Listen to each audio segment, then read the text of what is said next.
പിതാവിന്റെയും പുത്രന്റെയും പരിശുദ്ധാത്മാവിന്റെ നാമത്തിൽ ആമേൻ. പരിശുദ്ധമേ, അമ്മേ പരിശുദ്ധമേ, ദൈവമാതാവേ, കൃപാസനത്തിലൂടെ ഞങ്ങൾക്കും ഞങ്ങളുടെ ദേശത്തിനും അമ്മ മധ്യസ്ഥം തേടി തന്ന എല്ലാ അനുഗ്രഹങ്ങൾക്കും കൃപകൾക്കും ഞങ്ങളിപ്പോൾ ഹൃദയം നിറഞ്ഞ നന്ദി പറയുന്നു. അമ്മേ പരിശുദ്ധമേ, ദൈവമാതാവേ, 2004 ഡിസംബർ 7 തീയതി ഉച്ചകഴിഞ്ഞ് 2:30 കൃപാസനത്തിൽ സംഭവിച്ച അമ്മയുടെ പ്രത്യക്ഷപ്പെടലിനെ കുറിച്ച് തിരുസഭയ്ക്ക് സമർപ്പിച്ചിരിക്കുന്ന പഠനരേഖകളുടെ സഭാത്മകമായ പഠനം ആരംഭിക്കുവാൻ ഞങ്ങൾ പ്രാർത്ഥിക്കുന്നു. അമ്മേ പരിശുദ്ധമേ, ഭൂസ്വർലോകങ്ങളുടെ രാജ്ഞിയായ അങ്ങേയ്ക്ക് ഭൗമസംരക്ഷണ പ്രപഞ്ചപ്രകൃതിയെ തന്നെ തിരുസഭ പ്രതിഷ്ഠിക്കുവാൻ ഈ പ്രത്യക്ഷീകരണം വഴി ഇടയാക്കണമേ. അമ്മേ പരിശുദ്ധമേ, ജപമാല മാതാവേ, സകല കൃപാസനം പ്രാർത്ഥനകളോടും ചേർത്ത് ഞങ്ങളിപ്പോൾ പ്രാർത്ഥിക്കുന്ന ഈ കുടുംബത്തിന്റെ പ്രത്യേക നിയോഗം. മക്കളെ,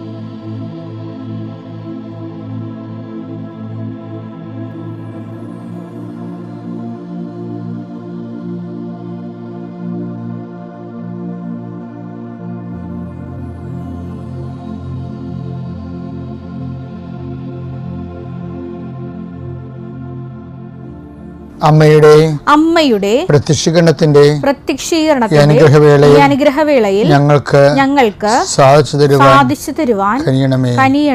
ആമേൻ. വിശ്വാസ പ്രമാണം.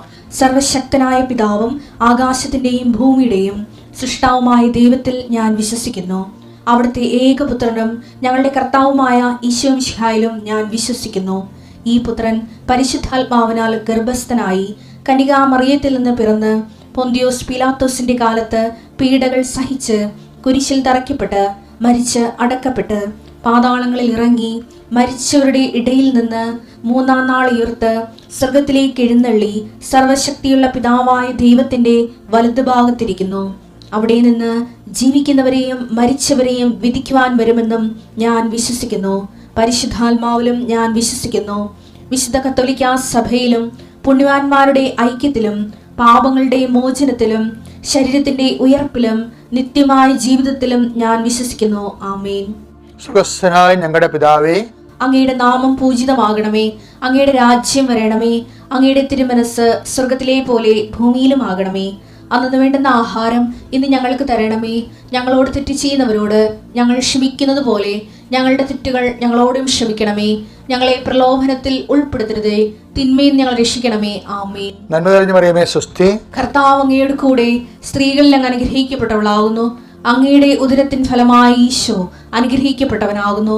പരിശുദ്ധ മറിയമേ, തമ്പുരാന്റെ അമ്മേ, പാപികളായ ഞങ്ങൾക്ക് വേണ്ടി ഇപ്പോഴും ഞങ്ങളുടെ മരണസമയത്തും തമ്പുരാനോട് അപേക്ഷിക്കണമേ. ആമേൻ. കർത്താവേ, നിന്റെ ഉന്നതമായ നാമത്തിന് സ്വസ്ഥം ചെയ്യുന്നു. കർത്താവേ, നിന്റെ വിശുദ്ധ പൗരോഹിത്യത്തെ മഹത്വപ്പെടുത്തണമേ. കർത്താവേ, സഭയിലുള്ള സാന്നിധ്യം പ്രകടമാക്കണമേ. 39 വർഷം ഞാൻ അർപ്പിച്ച കൃപാന്റെ യുഗതിയാൽ കൃപാസനത്താറെ ജീവനോടെ പ്രത്യക്ഷപ്പെട്ട മാതാവിന്റെ പ്രത്യക്ഷീകരണത്തിന്റെ ശക്തിയാൽ ഇന്ന് അങ്ങയുടെ മക്കളെ ഞാൻ പ്രാർത്ഥിച്ച് ആശീർവദിക്കുന്നു. കർത്താവേ, കുട്ടികളുടെ കാര്യത്തിന് വേണ്ടി ഓടുന്ന മാതാപിതാക്കന്മാരെ, വളരെ നിസ്സഹായരായി പോകുന്ന ആൾക്കാരുണ്ട്. ഈശോയെ, പണമില്ലാതെ സ്വാധീനമില്ലാതെ കുഞ്ഞുങ്ങൾ തന്നെ മാതാപിതാക്കന്മാരെ കുറ്റപ്പെടുത്തിയിട്ടും അതിൻ്റെ ഭാരം അനുഭവിക്കുന്ന മാതാപിതാക്കന്മാരുണ്ട്. അതിൻ്റെ പേരിൽ കഴിവുകേടുകൾ മറച്ചു വെക്കാൻ കർത്താവ് മദ്യപിക്കുന്നവരെ കൊണ്ട് ഈശോയെ, അങ്ങനെ തകർന്നുപോയ കുടുംബങ്ങൾ, മങ്ങിപ്പോയ സ്വസ്ഥതയില്ലാത്ത ഭവനങ്ങൾ, ഭാര്യ ഭർത്താക്കന്മാർ പിരിഞ്ഞ് താമസിക്കുന്നവരെ, അകന്ന് താമസിക്കുന്നവരെ കർത്താവ് ഒരുമിച്ച് താമസിക്കാൻ കർത്താവിൻ്റെ കൃപ അവർക്ക് ലഭിക്കട്ടെ. മാതാപിതാക്കൾ മക്കൾ തമ്മിൽ മാനസികമായിട്ട് അകന്ന് പോകുന്നവരെ, മക്കൾ ദുർഗതിപ്പെട്ടു പോയിട്ടുള്ള മക്കളുണ്ട് ഈശോയെ, അവർ തിരിച്ചു വരാൻ വേണ്ടി കർത്താവിൻ്റെ നാമത്തിൽ ഞാൻ അവരെ സമർപ്പിക്കുന്നു. Lord increase your spirit, Lord increase your spirit of power and grace. നമ്മൾ ഇന്ന് കാണാൻ പോകുന്നത് മറിയത്തിൻ്റെ ദൈവവിളിയാണ്. ഈ ദൈവവിളി തന്നെ രണ്ട് തരമുണ്ട് ദൈവവിളി. ചില ആൾക്കാർ ദൈവം ഏൽപ്പിക്കണ വിളിയുണ്ട്, അതുപോലെ തന്നെ പിതാവ് ഏൽപ്പിക്കുന്ന ദൈവവിളിയുണ്ട്. പിന്നെന്താണ്? പിതാവ് ആകർഷിക്കുന്ന ദൈവവിളിയുണ്ട്. ഇപ്പം കൃപാസനത്തിൽ ഈ ഉടമ്പടി മാതാവിൻ്റെ പ്രത്യക്ഷീകരണത്തിന് ശേഷം ഏൽപ്പിച്ച ദൈവവിളിയാണുള്ളത്. അതിന് മുമ്പ് അത് ആകർഷിച്ച ദൈവവിളിയായിരുന്നു. നമുക്ക് ഓരോ സാക്ഷ്യങ്ങളെ കേൾക്കുമ്പോഴൊക്കെ നമുക്ക് ആകർഷണം വരത്തില്ലേ? അങ്ങനെ ഒന്ന് നമ്മൾ ഉടമ്പടി എടുക്കും. അതാണ് ആകർഷണ ദൈവവിളി. ഉടമ്പടി എടുത്തു കഴിഞ്ഞ് ചില ആൾക്കാർ അവർ സ്വന്തമായിട്ട് തന്നെ, ഇപ്പോൾ കഴിഞ്ഞ ദിവസം ഒരു സാക്ഷ്യം പറഞ്ഞ്, ഞാൻ 1200 പേരെ കൊണ്ട് ഉടമ്പടി എടുപ്പിച്ചെന്ന്. അതെന്താണത്? അത് ആകർഷിച്ചതല്ല, അത് ഏൽപ്പിച്ച പോലെ ചെയ്യണതാണ്. ഇവിടെ ഈ ഉടമ്പടി പുതുക്കി വരുമ്പോൾ ആകർഷണ ദൈവവിളി ദൈവം ഏൽപ്പിച്ച ദൈവവിളിയായിട്ട് മാറി. ക്രിസ്തുവിനെ ദൈവം ഏൽപ്പിക്കുകയാണ് ചെയ്തത്. യോഹന്നാൻ 17:4 അവിടുന്ന് എന്നെ ഏൽപ്പിച്ച ജോലി പൂർത്തിയാക്കിക്കൊണ്ട് ഭൂമിയിൽ അവിടുത്തെ ഞാൻ മഹത്വപ്പെടുത്തി. അപ്പം നമുക്ക് ദൈവത്തെ മഹത്വപ്പെടുത്താം. ഏൽപ്പിച്ച ജോലി പൂർത്തിയാക്കി. ഏൽപ്പിച്ചേക്ക് ഉള്ള പ്രശ്നം ഉള്ളത് അത് മഹത്വപ്പെടുത്തണമെങ്കിൽ അത് പൂർത്തിയാക്കണം. പൂർത്തിയാക്കുക എന്ന് വെച്ചാൽ ആ മിഷൻ പൂർത്തിയാക്കുക എന്നല്ല പ്രശ്നം. അതിൻ്റെ അർത്ഥം എന്ന് പറയുന്നത് as far as you are being here you must show the fidelity. നീ എപ്പോഴാണ് തിരിച്ച് വിളിക്കപ്പെടുന്നത് അതുവരെ ദൈവത്തോട് കാണിക്കുന്ന വിശ്വസ്തതയ്ക്കാണ് അങ്ങനെ പറയണത്, പൂർത്തിയാക്കണം എന്ന് പറയണത്. അത് മനസ്സിലായില്ലേ? ആ പൂർത്തിയാക്കലിൻ്റെ ഫിഡലിറ്റി ആയിട്ടാണ് ബന്ധം. നമ്മളൊരു ദൗത്യം വിശ്വസ്തതയാണ് ചെയ്യണമെന്നുണ്ടെങ്കിൽ അത് ചെയ്യണത്രയും സമയം അത് പൂർത്തിയാണ്. നിങ്ങളത് കഠിനാധ്വാനത്തോടെ ചെയ്തു, പക്ഷെ ഉദ്ദേശം നിങ്ങളുടെ ജോലിയോ വീടോ ഭൗതികമായ ലക്ഷ്യങ്ങളൊക്കെ ആണെങ്കിൽ നമുക്ക് പൂർത്തിയാണെന്ന് പറയാൻ പറ്റത്തില്ല. നമ്മുടെ ഉദ്ദേശം എന്താണ്? ദൈവത്തെ മഹത്വപ്പെടുത്തുന്നതായിരിക്കണം അത്. പിതാവേ, ഒരു ജോലി പൂർത്തിയാകണമെങ്കിൽ അതിനെന്ത് ചെയ്യണം? 3 കണ്ടൻ്റ് ഉണ്ട്. ഒന്നെന്താണ്? അത് ഒരു ജോലി പൂർത്തിയായെന്ന് പറയാൻ അത് ഒന്ന് വിശ്വസ്തത നമുക്കുണ്ടാകണം. രണ്ടാമത്തെ എന്താണ്? ആ വിശ്വസ്തതയാണ്. പക്ഷേ ആ ജോലി പകുതി ആയിട്ടുള്ളൂ, പക്ഷേ വിശ്വസ്തതയിലാണ് ആ പകുതി അവസാനിക്കണമെങ്കിൽ അത് പൂർത്തിയാക്കിയതുപോലെ തുല്യമാണ്. ഇങ്ങനെ വിശ്വസ്തത കാണിച്ചാൽ മാത്രമേ അത് ആ ജോലി മഹത്വം ഉണ്ടാക്കത്തുള്ളൂ. അപ്പോൾ ഈ മഹത്വം ഉണ്ടാക്കണത് എന്താണ്? വിശ്വസ്തതയാണ്. ഉടമ്പടിയുടെ ഒരു കണ്ടന്റ് എന്ന് പറയുന്നത് വിശ്വസ്തതയാണ്, ഫിഡലിറ്റി, ഫെയ്ത്ത് അല്ല. ഇപ്പോൾ നമ്മൾ ഒരു എക്സസൈസ് എഴുതി കൊണ്ടുവന്ന് ഉടനെ ടീച്ചർ നമ്മളിങ്ങനെ ഗുഡ് വാങ്ങിക്കാൻ വേണ്ടി, കുഞ്ഞുങ്ങളെ അങ്ങനെയല്ല അവിടെ പഠിപ്പിക്കണത്, ഗുഡ് വാങ്ങിക്കാൻ വേണ്ടി നമ്മൾ ഇടിച്ചു തല്ലി ഇന്ന് ഞാൻ ഗുഡ് വാങ്ങിക്കും എന്ന് പറയുമ്പോൾ ഇത് ചില പിള്ളേർ ഇങ്ങനെ ടെസ്റ്റ് എടുത്ത് എക്സസൈസ് ബുക്ക് എടുത്ത് എത്ര ഗുഡ് എണ്ണി നോക്കത്തില്ല. എനിക്ക് 12 ഗുഡുണ്ട്. അപ്പോൾ മറ്റുള്ള പറയും എനിക്ക് 17 ഗുഡെന്ന് പറയും. അപ്പോൾ ഇങ്ങനെ കുഞ്ഞുങ്ങളെ പഠിപ്പിച്ചിരിക്കുന്ന കാരണം ഇപ്പോൾ നമ്മളൊരു ഗുഡ് വാങ്ങിക്കാൻ വേണ്ടി വരുമ്പോൾ ചില സമയത്ത് ടീച്ചറിനെ കാണത്തില്ല, അന്ന് ടീച്ചർ ആബ്സെൻ്റാണ്. അപ്പോൾ ഈ ക്ലാസ് മൊത്തം അന്ന് ആ കൊച്ചു ആബ്സെൻ്റായിട്ടിരിക്കും. ക്ലാസ്സിൽ ഉണ്ടാകും, പക്ഷേ ഷീസ് ആബ്സെൻറ്റ്. എന്താ കാര്യം? ഗുഡ് എഴുതി തരാനുള്ള ആ സിസ്റ്റർ, ആ ടീച്ചർ അന്ന് ആബ്സെൻ്റ് ആയിരുന്നു. അപ്പോൾ അതുകൊണ്ട് കുട്ടി ഉണ്ട്, പക്ഷേ അവർ ആബ്സെൻറ്റ് മൈൻഡഡ് അങ്ങനെ ഇരിക്കും. ഇതിനകത്ത് വരുന്ന കാര്യം വെച്ചാൽ ആ ടീച്ചർ ഇല്ലെങ്കിലും ഗുഡ് കിട്ടിയില്ലെങ്കിലും ഞാൻ സന്തോഷത്തോടിരിക്കണം. അതാണ് ദൈവം ഉദ്ദേശിക്കുന്നത്. അതാണ് ഹബക്കൂക്ക് പറയണത്. ഹബക്കൂക്ക് 3:17 അത്തിവൃക്ഷം പൂക്കുന്നില്ലെങ്കിൽ മുന്തിരിയിൽ ഫലങ്ങളില്ലെങ്കിൽ ഒലിവ് മരത്തിൽ കായ്കളില്ലാതായാലും വയലുകളിൽ ധാന്യം വിളയുന്നില്ലെങ്കിൽ ആട്ടിൻകൂട്ടം ആലയിൽ അറ്റുപോയാലും കന്നുകാലികൾ തൊഴുത്തിലില്ലാതായാലും ഞാൻ കർത്താവിൽ ആനന്ദിക്കും. അതാണ് വിശ്വസ്തത എന്ന് പറയുന്നത്. ഞാൻ കർത്താവിൽ ആനന്ദിക്കും. അപ്പം അതുകൊണ്ട് തന്നെ ഒരു വിഷയം ചെയ്യണത് ആരും കണ്ടില്ല, ആ ഒരു നന്മ പ്രവൃത്തി ചെയ്യണത് ആരും കണ്ടില്ലെങ്കിലും നിനക്ക് കർത്താവിൽ ആനന്ദം ഉണ്ടെങ്കിൽ ആ നന്മ പ്രവൃത്തി പൂർത്തിയായി. അതുകൊണ്ട് ദൈവം മഹത്വപ്പെട്ടു. അപ്പോൾ നമ്മളുടെ ഈ വർക്കുകളെല്ലാം ഇനി അറേഞ്ച് ചെയ്യണം ഈ രീതിയിൽ. അപ്പോഴാണ് ദൈവത്തെ മഹത്വപ്പെടുത്തിക്കൊണ്ട് കൃപയിൽ നിറഞ്ഞ ആസ്തി പദ്ധതി വളരണത്. എൻ്റെ പേര് ടെൽമ ജോൺസൺ. ഞാൻ 2017 സെപ്റ്റംബർ 17-ാം തീയതിയാണ് ആദ്യമായി ഉടമ്പടി എടുത്തത്. ഇത് എൻ്റെ മോള് Tania Netto BSc nursing last year സ്റ്റുഡൻ്റാണ്. ഇത് എൻ്റെ മോൻ ജിൻസൺ നെറ്റോ. മോൻ BCom സെക്കൻഡ് ഇയർ സ്റ്റുഡൻ്റാണ്. എനിക്കിതിനു മുമ്പ് 2 പ്രാവശ്യം പരിശുദ്ധമായ അൾത്താരയിൽ മാതാവിനെ സാക്ഷ്യം പറയാനായിട്ടുള്ള അവസരം ലഭിച്ചു. ഒന്ന് ഫ്രണ്ട് സ്റ്റേജിലും സാക്ഷ്യം പറഞ്ഞു. ഞാൻ ആദ്യമായി ഇവിടെ വന്ന് ഉടമ്പടി എടുക്കുന്ന ഒരു ചെറിയ കാര്യം ഒന്ന് പറഞ്ഞിട്ട് ബാക്കി സാക്ഷ്യത്തിലേക്ക് ഞാൻ പെട്ടെന്ന് കടക്കാം. അന്ന് എൻ്റെ സാമ്പത്തികമായി ഏറെ തകർന്നു നിൽക്കുന്ന ഒരവസ്ഥയിലായിരുന്നു. ആ അവസ്ഥയിലാണ് എൻ്റെ അടുത്ത ഒരു ചാപ്പലിൽ എനിക്ക് ഒരു കൃപാസനം പത്രം കിട്ടുന്നത്. അന്ന് ഈ സ്ഥലത്തിനെ കുറിച്ചൊന്നും എനിക്കൊരറിവില്ല. അപ്പോൾ എനിക്കിവിടെ വരാനായിട്ട് ശരിക്കും പറഞ്ഞാൽ വണ്ടിക്കൂലി പോലും ഇല്ല. എൻ്റെ ഹസ്ബൻഡ് വിദേശത്ത് ജോലി ചെയ്യുകയാണ്. പക്ഷേ പുള്ളിക്കാരന് സാലറി കിട്ടാതെ ബുദ്ധിമുട്ടുന്ന 8 മാസം 9 മാസമൊക്കെ കൂടുന്ന സമയത്തായിരുന്നു സാലറി കിട്ടുന്നത്. ആ അവസ്ഥയിൽ ഒരു വീട് വെച്ച് ലോണുണ്ട്, കടബാധ്യതകളുണ്ട്. ആ ഒരു അവസ്ഥയിലാണ്. എന്ത് ചെയ്യണം? കുഞ്ഞുങ്ങൾ പഠിക്കുന്നു. കുഞ്ഞുങ്ങളെ 2 പേരെയും സെൻട്രൽ സിലബസിൽ നിന്നൊക്കെ മാറ്റി സാധാ സ്കൂളിലോട്ടാക്കി. ആ അവസ്ഥയിലാണ് എനിക്കൊരു പത്രം കിട്ടുന്നതും. ഞാനിവിടെ ചോദിച്ച് പറഞ്ഞ് അന്ന് ഇതുപോലുള്ള തിരക്കൊന്നുമില്ല. ഇവിടെ വന്ന് അന്ന് 1 വർഷമാണ് ഉടമ്പടിയുടെ കാലാവധി. അങ്ങനെ വന്ന് ഉടമ്പടി എടുത്ത് ആ ദിവസം തന്നെ എൻ്റെ ജീവിതത്തിലേക്ക് മാറ്റം വരാൻ തുടങ്ങി.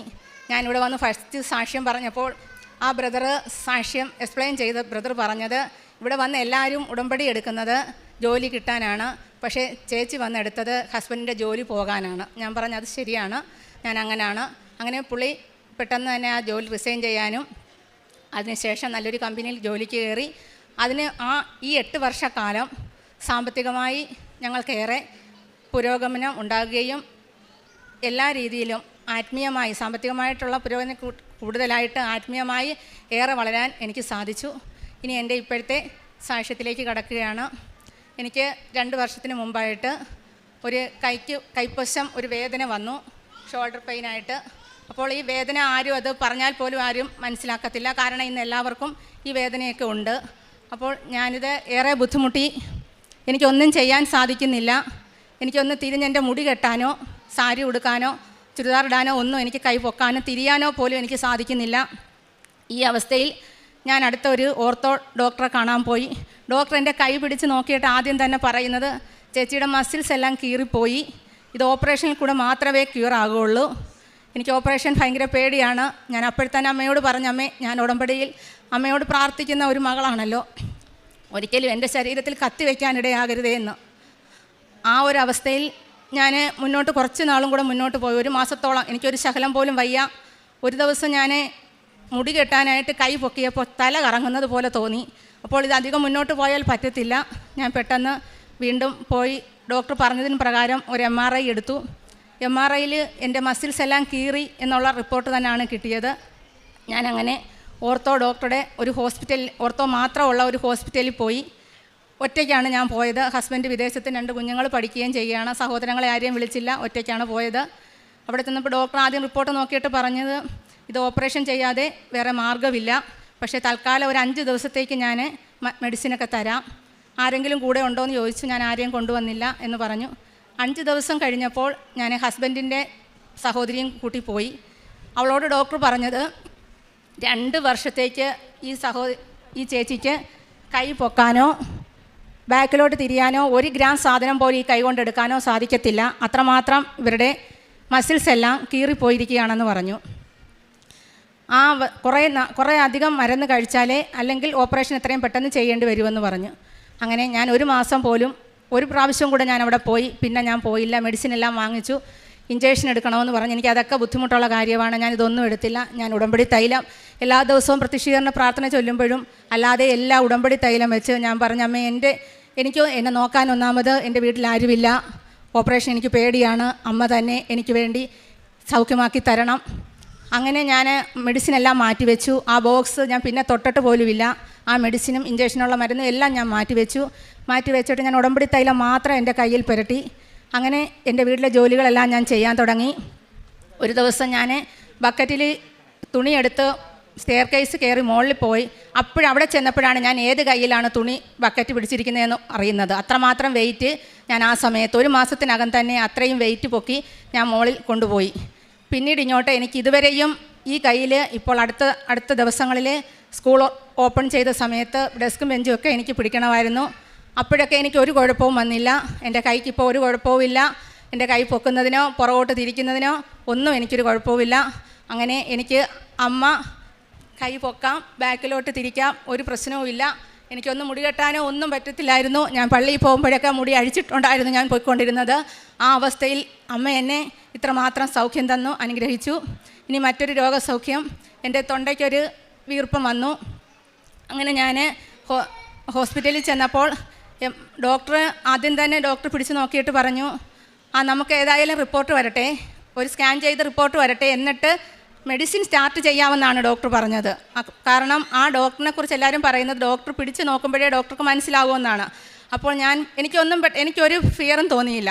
കാരണം ഞാൻ ഉടമ്പടിയിലായിരുന്ന സമയം തൊട്ട് എനിക്ക് എൻ്റെ ഉള്ളിൽ നിന്നുള്ള എല്ലാ പേടികളും മാറിക്കിട്ടി. അങ്ങനെ ഞാൻ പോയി സ്കാൻ ചെയ്തു. 4 നൊഡ്യൂൾസ് ഉണ്ടെന്ന് പറഞ്ഞു. അത് ഡോക്ടർ പറഞ്ഞു FNC ടെസ്റ്റ് ചെയ്യണമെന്ന് പറഞ്ഞു. അങ്ങനെ ചെയ്തു. ഡോക്ടർക്ക് ഏറ്റവും കൂടുതൽ ഡൗട്ട് തന്നെയായിരുന്നു.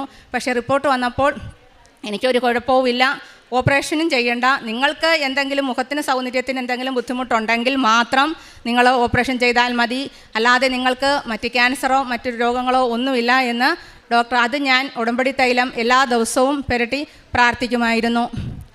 പിന്നെ ഇനി എനിക്ക് എൻ്റെ മക്കളെക്കുറിച്ചുള്ള സാക്ഷ്യമാണ് പറയാനുള്ളത്. അവർക്ക് സ്റ്റേജ് ഫിയർ കാരണം പറയാനായിട്ടുള്ള പേടി കൊണ്ടാണ് ഞാൻ തന്നെ പറയുന്നത്, അവരെ നിർത്തിക്കൊണ്ട്.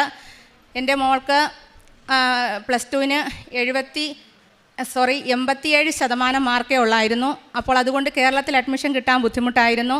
അപ്പോൾ കുറേ നേരം ഞങ്ങൾ ട്രൈ ചെയ്തിട്ട് പിന്നെ BSc ഫിസിക്സിന് കോളേജിൽ ചേർത്തു. അങ്ങനെ ഇരിക്കുമ്പോൾ അതിനു മുമ്പേ ഇവിടെ വന്നു അച്ഛനെ കണ്ടു പ്രാർത്ഥിച്ചു. അപ്പോൾ അച്ഛൻ പറഞ്ഞു അഡ്മിഷനൊക്കെ മോൾക്ക് കിട്ടുമെന്ന് പറഞ്ഞു. അങ്ങനെ 3 മാസം അഡ്മിഷൻ കഴിഞ്ഞ് 3 മാസം കഴിഞ്ഞപ്പോൾ ഹോളി ക്രോസ് കോൺവെൻറ്റിലെ ഒരു സിസ്റ്റർ വിളിച്ചിട്ട് പറയുന്നു, മൈസൂർ ഹോളി ക്രോസിൽ ഒരു സീറ്റ് ഒഴിവുണ്ട്, നിങ്ങൾക്ക് താല്പര്യമുണ്ടെങ്കിൽ നിങ്ങളുടെ കുട്ടിയെ അങ്ങോട്ട് ചേർക്കാൻ പറഞ്ഞു. അപ്പോൾ ആദ്യം തന്നെ ഞാൻ മാതാവിനോട് പറഞ്ഞൊരു കാര്യമുണ്ട്, 4 വർഷത്തെ കോഴ്സാണ് എൻ്റെ മോൾ പഠിക്കാൻ പോകുന്നത്. പള്ളിയും പ്രാർത്ഥനയും കുർബാനയും എല്ലാം ഉള്ള ഒരു സ്ഥലം തന്നെ എൻ്റെ മോൾക്കായിട്ട് ഒരുക്കി തരണം. നമ്മൾ യുവജനങ്ങൾക്ക് എന്തെല്ലാം കൊടുത്താലും ഈശോയെ അമ്മയും കൊടുത്തില്ലെങ്കിൽ ഒന്നുമല്ല എന്ന് എനിക്ക് ബോധ്യമായിരുന്നു. അതിന് പ്രകാരം ഞാൻ പ്രാർത്ഥിച്ചിരുന്നത് കൊണ്ട് മാത്രമാണെന്ന് എനിക്ക് ഉറപ്പുണ്ട്. പരിശുദ്ധ അമ്മ എൻ്റെ മോൾക്ക് അവിടെ അഡ്മിഷനാക്കി തന്നു. പക്ഷേ 3 മാസം കഴിഞ്ഞ് ചെന്നതുകൊണ്ട് അവൾക്ക് അവിടുത്തെ ലോക്കൽ ലാംഗ്വേജ് ഒന്നും പഠിപ്പിച്ചപ്പോൾ കിട്ടിയിരുന്നില്ല. അതുപോലെ തന്നെ ക്ലാസ് ഒരുപാട് വൈകി ആണ് പോയത്. അപ്പോൾ അവൾക്ക് എക്സാമൊക്കെ ആയപ്പോൾ ഭയങ്കര ടെൻഷനായിരുന്നു. മമ്മി, ഇവിടുത്തെ പ്രാക്ടിക്കലി ഞാൻ എന്ത് ചെയ്യും? എനിക്ക് ഭാഷ അറിയില്ല, ഇംഗ്ലീഷ് മാത്രമേ അറിയൂ. ഇവിടെ പേഷ്യൻസിനോട് എങ്ങനെ കന്നഡയിൽ സംസാരിക്കും? അപ്പോൾ ഞാൻ പറഞ്ഞത്, പരിശുദ്ധ അമ്മ വരും, നിൻ്റെ കൂടെ ഇവിടെ ഉണ്ടാകും. അങ്ങനെ അവളുടെ പ്രാക്ടിക്കൽ സമയത്ത് അവർക്ക് 12 കുട്ടികളാണ് കന്നഡ കുട്ടികളുള്ളത്. അതിൽ ഒരു കുട്ടിയെ അവളുടെ കൂടെ നിർത്തിക്കൊടുത്തു. അതെല്ലാം എനിക്ക് ഉറപ്പുണ്ട് പരിശുദ്ധ അമ്മ തന്നെയാണെന്ന്. അങ്ങനെ ഫസ്റ്റ് ക്ലാസ്സോടെ കൂടി പാസ്സാകാൻ സാധിച്ചു.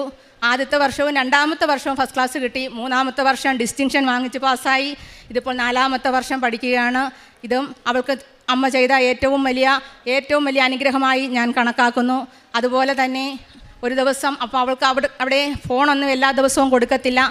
ഒരു ദിവസം സിസ്റ്റർ എന്നെ വിളിച്ചിട്ട് പറയുന്നു, ടാനിയ നെറ്റോയ്ക്ക് സ്റ്റൊമക്ക് പെയിനാണ്, സിവിയറാണ്, അവൾക്ക് ഒരു ശകലം പോലും ഇരിക്കാൻ വയ്യ, ഡോക്ടറെ കാണിച്ചു. ഇവിടെ കാണിച്ചപ്പോൾ സർജനെ കാണിക്കാൻ പറഞ്ഞു. സർജൻ സ്കാൻ ചെയ്തപ്പോൾ അവളുടെ കിഡ്നി വീർത്ത് നിൽക്കുകയാണ്. അപ്പോൾ ഡോക്ടർക്ക് ഒന്നെങ്കിൽ അത് സ്റ്റോൺ ആയിരിക്കാം, അല്ലെങ്കിൽ എന്തെങ്കിലും മുഴയായിരിക്കാം.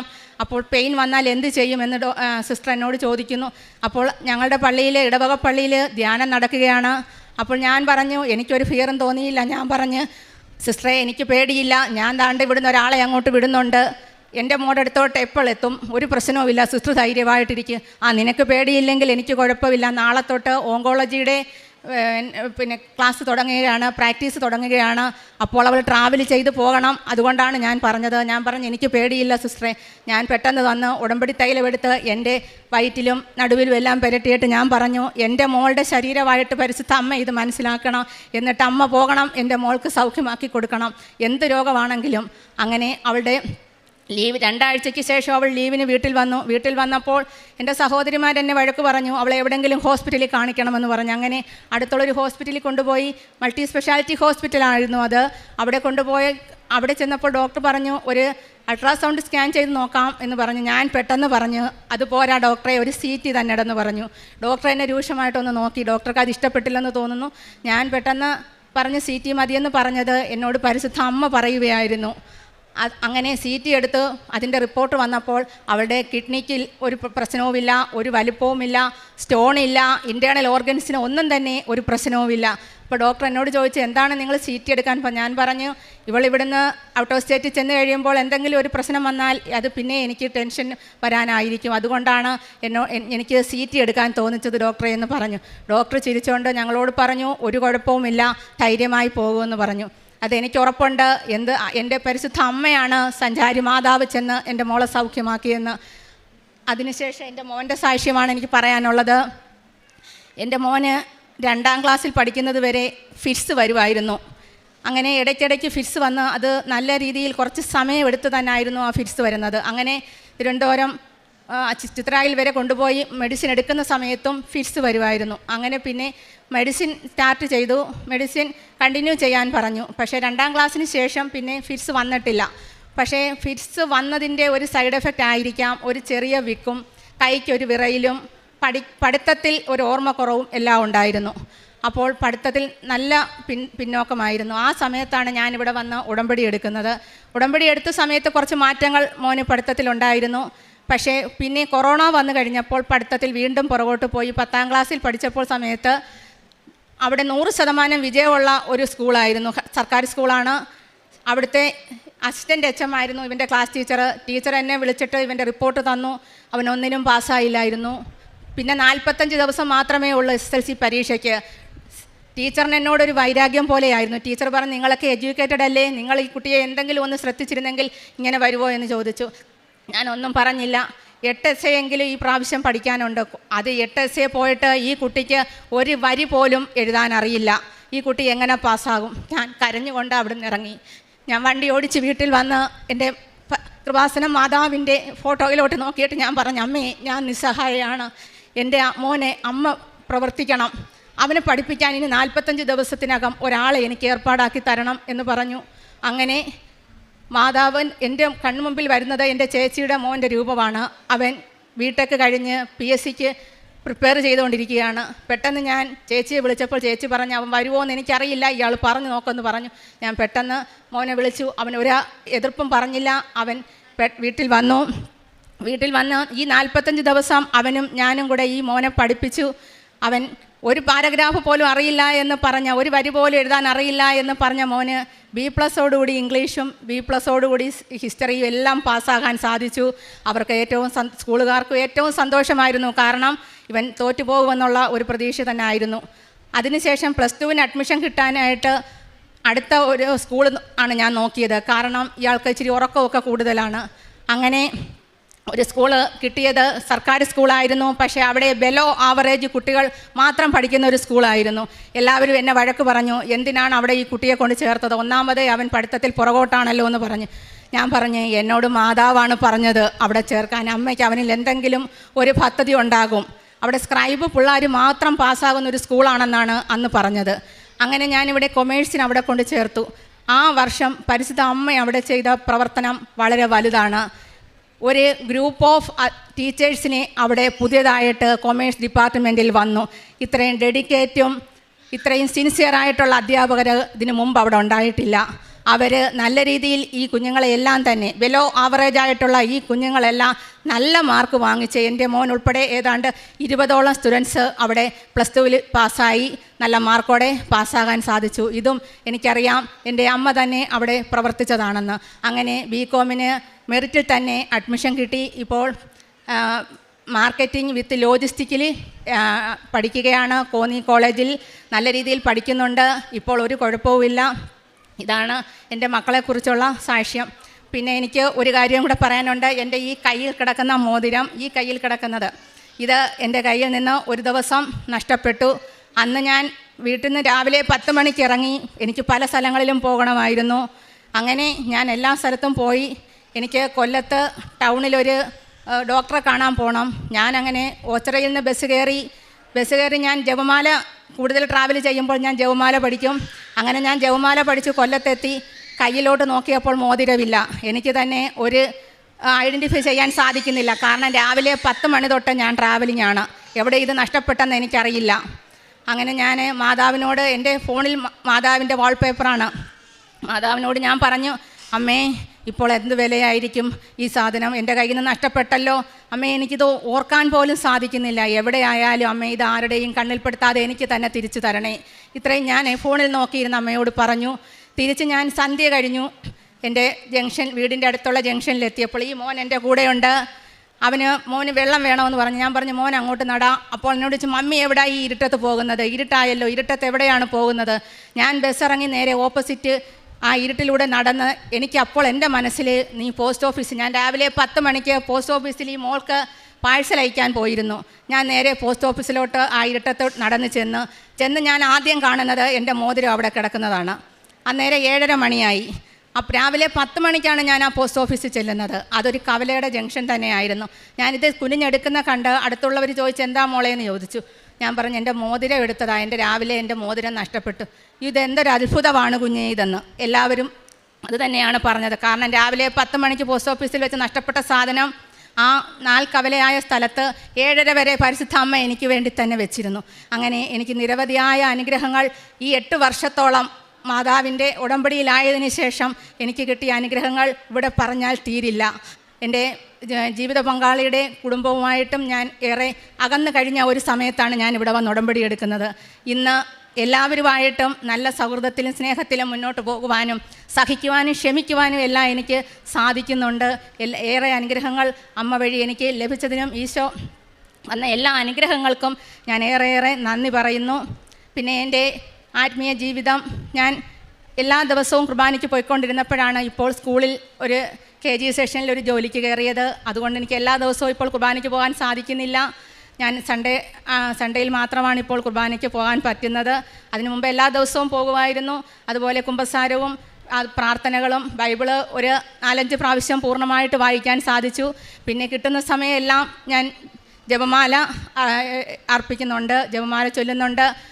എന്നാൽ ഈ ജോസഫ് അച്ഛൻ ധ്യാനങ്ങളിൽ പറയുന്നത് പോലെ നമുക്ക് എല്ലാം ചിലപ്പോൾ അനുകൂലമായിരിക്കില്ല. അങ്ങനെ ഒരു പ്രതികൂല അവസ്ഥയും എൻ്റെ ജീവിതത്തിൽ ഈ ഉടമ്പടി കാലഘട്ടത്തിലുണ്ടായി. 20 വർഷം ഞാൻ ഒരു ജോലിക്ക് വേണ്ടി അംഗനവാടിയിൽ ഒരു ജോലിക്ക് വേണ്ടി ശ്രമിച്ചിരിക്കുകയായിരുന്നു. ഞാൻ 1ാം റാങ്കിൽ കിടന്ന ഞാൻ ഇപ്പോൾ 16ാമത്തെ റാങ്കിലായിപ്പോയി. പക്ഷേ എനിക്ക് വിഷമമില്ല. എല്ലാവരും എന്നോട് ചോദിച്ചു, ഈ ഉടമ്പടിയിൽ നിന്നിട്ട് എന്തേ ജോലി കിട്ടാഞ്ഞതെന്ന്. എനിക്ക് വിഷമമില്ല. ഞാൻ പറഞ്ഞ അമ്മ തന്ന അത് ചോദിക്കുന്നത് കൊണ്ട് എനിക്ക് എൻ്റെ അമ്മ തന്ന എല്ലാ അനുഗ്രഹങ്ങളും എല്ലാവരോടും പറയാൻ എനിക്ക് സാധിക്കുന്നുണ്ട്. എനിക്കത് എനിക്കൊരു പ്രശ്നമായിട്ടേ എൻ്റെ ജീവിതത്തിൽ ഇപ്പോൾ തോന്നുന്നില്ല.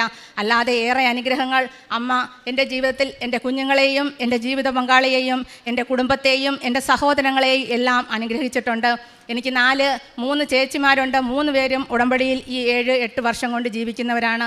അങ്ങനെ ഞങ്ങളുടെ കുടുംബങ്ങളിലെല്ലാം വളരെ സമാധാനത്തിൽ മുന്നോട്ട് പോകാൻ സാധിക്കുന്നു. പ്രേക്ഷിത പ്രവർത്തനം ഞാൻ പത്രം വാങ്ങിച്ച് ഇപ്പോൾ എനിക്ക് തോന്നുന്നത് എൻ്റെ ഇടവകയിലും എൻ്റെ സമീപ പ്രദേശങ്ങളും അക്രൈസ്തരായ സഹോദരങ്ങൾ പോലും ഉടമ്പടി എടുത്ത് കഴിഞ്ഞു. അപ്പോൾ ഞാനിപ്പോൾ ദൂരോട്ട് ഓരോ സ്ഥലങ്ങളിലോട്ട് അടുത്തടുത്ത സമീപ പ്രദേശങ്ങളിലോട്ട് ഞാനിപ്പോൾ പത്രം കൊടുക്കുന്നുണ്ട്. പിന്നെ കാരുണ്യ പ്രവർത്തികൾ ഞാൻ പൊതിച്ചോറൊന്നും കൊടുക്കുന്നില്ല. കാരണം ഞങ്ങളുടെ അടുത്ത് ഭക്ഷണ അലമാരകൾ അടുത്തടുത്ത സമീപ പ്രദേശങ്ങളിലുണ്ട്. അതുകൊണ്ട് ഞാൻ രോഗികൾക്ക് എന്നാൽ കഴിയുന്ന വിധത്തിൽ പൈസ കൊടുത്താണ് ഞാൻ സഹായിക്കുന്നത്. ഞാനിവിടെ കൊടുക്കുമ്പോൾ എൻ്റെ ജീവിത പങ്കാളി ദുബായിലാണ് വർക്ക് ചെയ്യുന്നത്. പുള്ളിക്കാരൻ അവിടെ എല്ലാ മാസവും അദ്ദേഹത്തിൻ്റെ ശമ്പളം കിട്ടുമ്പോൾ ഒരു വിഹിതം ചാരിറ്റിക്ക് വേണ്ടി കൊടുക്കുന്നുണ്ട്. അതൊക്കെയാണ് ഞങ്ങളുടെ പ്രേക്ഷിത പ്രവർത്തനവും കാരുണ്യ പ്രവർത്തികളും. ഇത്രയും അനുഗ്രഹങ്ങൾ ചെയ്ത പരിശുദ്ധ അമ്മയ്ക്കും ഈശോയ്ക്കും 1000 നന്ദി. നിത്യതയോളം ഈശോയോട് ചേർന്ന് നിന്നുകൊണ്ട് ആത്മാവിനെ സംരക്ഷിക്കുവാൻ സാധിക്കണമെന്നുള്ള പ്രാർത്ഥനയോടെ എൻ്റെ ഉടമ്പടി സാക്ഷ്യം ഇവിടെ നിർത്തുന്നു. യോഹന്നാൻ്റെ സുവിശേഷം 11-ാം അധ്യായം 40-ാം തിരുവചനം പറയുന്നു, യേശു അവളോട് ചോദിച്ചു, വിശ്വസിച്ചാൽ നീ ദൈവമഹത്വം ദർശിക്കുമെന്ന് ഞാൻ നിന്നോട് പറഞ്ഞില്ലേ? ഇതെല്ലാം ഈശോ നമ്മോട് മുൻപേ പറഞ്ഞിട്ടുള്ള കാര്യങ്ങളാണ്. ഉടമ്പടിയിലേക്ക് എത്തുമ്പോഴാണ് നാം വചനം ശ്രദ്ധയോടെ വായിക്കുമ്പോൾ ഈശോ ഇതെല്ലാം വളരെ മുൻപ് നമ്മോട് പറഞ്ഞിരുന്നു എന്ന് നാം മനസ്സിലാക്കുന്നത്. നിന്നോട് ഞാൻ പറഞ്ഞിട്ടില്ലേ? ഈശോ എപ്പോഴും നമ്മെ ഓർമ്മിപ്പിക്കുന്നുണ്ട്, ഇതെല്ലാം ഞാൻ നിങ്ങളോട് പറഞ്ഞിട്ടുണ്ട്. ലാസർ മരിച്ചു കഴിഞ്ഞപ്പോൾ മർത്തയും മറിയവും ഒരേ സ്വരത്തിൽ വാവിട്ട് ഈശോയോട് കരഞ്ഞു പ്രാർത്ഥിക്കുന്നുണ്ട്, നീ ഇവിടെ ഉണ്ടായിരുന്നെങ്കിൽ ഞങ്ങളുടെ സഹോദരൻ മരിക്കില്ലായിരുന്നുവെന്ന്. നമ്മുടെ സങ്കടകാലങ്ങളിലെല്ലാം നാം ഈശോയോട് ചോദിക്കുന്നൊരു കാര്യം ഇതാണ്, നീ എവിടെയാണ്? നീ ഞങ്ങളുടെ സങ്കടങ്ങളൊന്നും കാണുന്നില്ലേ? പരിശുദ്ധ അമ്മയോട് നാം പറയും, അമ്മേ, ഞാൻ ഉടമ്പടിയെടുത്ത് പ്രാർത്ഥിച്ചിട്ട് എന്തേ നീ ഇതെനിക്ക് സാധിച്ചു തരാത്തതെന്നൊക്കെ നാം എപ്പോഴും വളരെ സങ്കടത്തോടെ പ്രാർത്ഥിക്കുന്നുണ്ട്. പക്ഷേ സുവിശേഷം പറയുന്നു, മർത്ത ആദ്യം പറഞ്ഞപ്പോൾ ഈശോ ആശ്വസിപ്പിച്ചു, മറിയം രണ്ടാമത് പറഞ്ഞപ്പോഴാണ് ഈശോ അവിടെ നിന്ന് അനങ്ങി വേഗം ലാസറിൻ്റെ കുഴിമാടത്തിലേക്ക് വരുന്നത്. ഈ വ്യത്യാസം നമുക്ക് കാണാം. എന്തുകൊണ്ടാണ് മറിയം പറഞ്ഞപ്പോൾ ഈശോ അവിടെ ആക്ഷൻ എടുക്കുന്നതെന്ന് നമുക്ക് ചിന്തിക്കാം. മറിയം നല്ല ഭാഗം തിരഞ്ഞെടുത്തു എന്ന് നാം സുവിശേഷത്തിൽ വായിക്കുന്നുണ്ട്.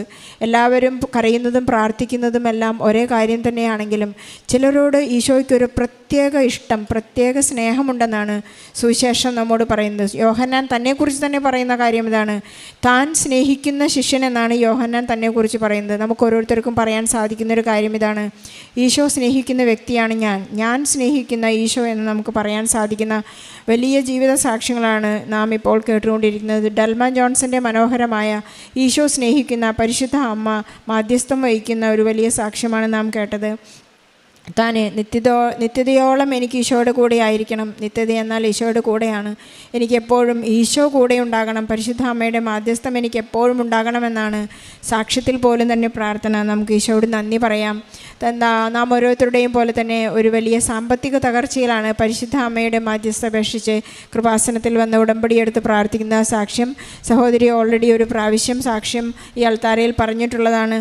അതിനുശേഷം തനിക്ക് വലിയൊരു കൈവേദന വന്നു. ആ കൈവേദനയുടെ സ്കാൻ ചെയ്ത് നോക്കിയപ്പോഴാണ് പറയുന്നത്, തൻ്റെ മസിലുകളെല്ലാം പോകുന്ന ഒരു ശാരീരിക അസ്വാസ്ഥ്യം. തനിക്ക് അപ്പോൾ ഒട്ടും തന്നെ ഭയമില്ലായിരുന്നു എന്ന് പറയുന്നു. താൻ ഉടമ്പടിയിലാണ്. ഡോക്ടേഴ്സിനോടൊക്കെ പറയുന്നത്, ഞാൻ ഉടമ്പടിയിലാണ്, എൻ്റെ മകൾക്ക് യാതൊരു ബുദ്ധിമുട്ടും ഉണ്ടായില്ല. മകൾക്ക് കിഡ്നി സ്റ്റോൺ വന്ന ആ സ്ഥിതിയിൽ പോലും ഡോക്ടേഴ്സിനോട് പറയുന്നത്, എനിക്ക് ഭയമില്ല, കാരണം ഞാൻ ഉടമ്പടിയിലാണ്. ഉടമ്പടിയിലെന്ന് വെച്ചാൽ പരിശുദ്ധ അമ്മ നമ്മുടെ സങ്കടങ്ങളിൽ നമ്മെ ചേർത്ത് പിടിക്കുന്നു, അമ്മയുടെ നീലാങ്കിയിൽ നമ്മെ പൊതിഞ്ഞ് നമുക്ക് സംരക്ഷണം നൽകുന്നു എന്നാണ് ഞാൻ ഉടമ്പടിയിലാണ് എന്ന്. വളരെ ഒരു ചെറിയ 2 വാക്കിൻ്റെ അർത്ഥം. ഞാൻ ഉടമ്പടിയിലാണ് എന്ന് വെച്ചാൽ പരിശുദ്ധ അമ്മയുടെ മധ്യസ്ഥതയിൽ എനിക്ക് യാതൊരു ഭയമില്ല, ഈശോ എനിക്കെല്ലാം പ്രാപിച്ചു തരുമെന്നുള്ള കട്ട വിശ്വാസമെന്നാണ് ഈ ഡൽമ ജോൺസൺ നമ്മോട് പറയുന്നത്. തൻ്റെ മകൾക്കൊരു തൊണ്ടയിൽ വീർപ്പ് വന്നപ്പോൾ ക്യാൻസർ ആണെന്ന് സംശയിച്ചു. താൻ ഉടമ്പടിയിലാണ്, എനിക്ക് ഭയമില്ല. മകൾക്ക് കിഡ്നി സ്റ്റോൺ വന്നു, എനിക്ക് പേടിയില്ല, കാരണം ഞാൻ ഉടമ്പടിയിൽ. ഉടമ്പടി തൈലവും ഉപ്പും ഉടമ്പടി വസ്തുക്കളുടെ ഉപയോഗം മാത്രമാണ് പിന്നെ എല്ലാ സൗഖ്യത്തിനും ദിവ്യ ഔഷധമെന്ന് ഇവർ ഏറ്റു പറയുന്നു. തൻ്റെ മകന് വളരെ ചെറുപ്പത്തിൽ തന്നെ ഫിറ്റ്സ് ഉണ്ടായിരുന്നു. ആ ഫിറ്റ്സിൻ്റെ ആഫ്റ്റർ ഇഫക്റ്റായി മറ്റു പല പരിമിതികളും ഉണ്ടായതുകൊണ്ട് മകനെക്കുറിച്ച് വളരെ ആശങ്കയുള്ളവരായിരുന്നു. പക്ഷേ ഉടമ്പടിയിലേക്ക് വന്നപ്പോൾ ഇന്ന് മകൻ എത്തി നിൽക്കുന്നത് സംസാരിക്കാനും അതുപോലെ തന്നെ പഠിക്കാനും ഓർമ്മക്കുറവുള്ള ഒരു അവസ്ഥ മകനുണ്ടായിരുന്നു. പക്ഷേ ഉടമ്പടിയിലേക്ക് വന്നപ്പോൾ ഇന്ന് ഈ മകൻ്റെ സ്റ്റാറ്റസ് വളരെ വ്യത്യസ്തമാണ്. മകൻ ഇന്ന് BCom കഴിഞ്ഞ് മാർക്കറ്റിംഗ് ലോജിസ്റ്റിക് പഠിക്കുന്ന ഒരു വലിയ സ്ഥിതിയിലാണ്. നമുക്ക് ഓർമ്മയും ബുദ്ധിയും അറിവും സ്നേഹവും എല്ലാം നൽകുന്നത് പരിശുദ്ധാത്മാവാണ്. പരിശുദ്ധാത്മാവിൻ്റെ മണവാട്ടിയാണ് പരിശുദ്ധ അമ്മ. പരിശുദ്ധ അമ്മയ്ക്ക് നൽകാൻ കഴിയാത്തതും എത്തിപ്പെടാൻ കഴിയാത്തതുമായ യാതൊരു അവസ്ഥകളുമില്ല. അതുകൊണ്ട് നമുക്ക് പരിശുദ്ധ അമ്മയെ എപ്പോഴും കൂട്ടുപിടിക്കാനുള്ള ആ ഒരു പ്രവണത എന്ന് പറയാം. പരിശുദ്ധ അമ്മ നമ്മോട് കൂടെ ഉണ്ടായിരിക്കട്ടെ എന്ന് നമുക്ക് എപ്പോഴും ആഗ്രഹിക്കാം. നഷ്ടപ്പെട്ടതെല്ലാം തിരിച്ചു കിട്ടിയതെന്നാണ് അമ്മ പറയുന്നത്. കാരണം തൻ്റെ ഒരു മോതിരം നഷ്ടപ്പെട്ടപ്പോൾ ഉണ്ടായ ഒരു ആകുലത, ആ നഷ്ടപ്പെട്ട ആ സ്ഥലത്ത് തന്നെ വളരെയധികം ആളുകൾ സഞ്ചരിച്ച ആ വഴിയിൽ എനിക്ക് വേണ്ടി പരിശുദ്ധ അമ്മ അതവിടെ പ്രിസർവ് ചെയ്തിരുന്നു. ഒരു അരണ്ട വെളിച്ചത്തിൽ ഈവനിങ് ടൈമിൽ എനിക്ക് ആ മോതിരം അവിടെ നിന്ന് ലഭിച്ചു. അങ്ങനെ തനിക്ക് നഷ്ടപ്പെട്ടതെല്ലാം ഒന്നും തന്നെ ഒരു നഷ്ടമല്ല.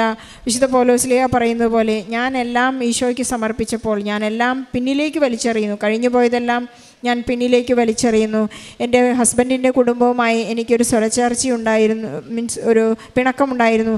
ഉടമ്പടിയിലേക്ക് വന്നപ്പോൾ ഞങ്ങളെല്ലാം വളരെ സ്നേഹത്തിലാണ്. എനിക്കതെല്ലാം തിരിച്ചു പിടിക്കാൻ സാധിച്ചു. നമ്മുടെ എല്ലാ ജീവിത സാഹചര്യങ്ങളെയും പരിശുദ്ധ അമ്മ നമുക്ക് തിരിച്ചു നൽകുകയാണ് കുട്ടിയാണ്. എല്ലാ പ്രശ്നങ്ങൾക്കും എനിക്കിന്ന് ഉത്തരമുണ്ട്. എനിക്കൊന്നും തന്നെ ഭയമില്ല. എൻ്റെ മകനെ കൊണ്ട് ചെന്ന് അഡ്മിഷൻ എടുത്തത് ഒരു ബിലോ ആവറേജുള്ള കുട്ടികളുടെ ഒരു കോളേജിലായിരുന്നു.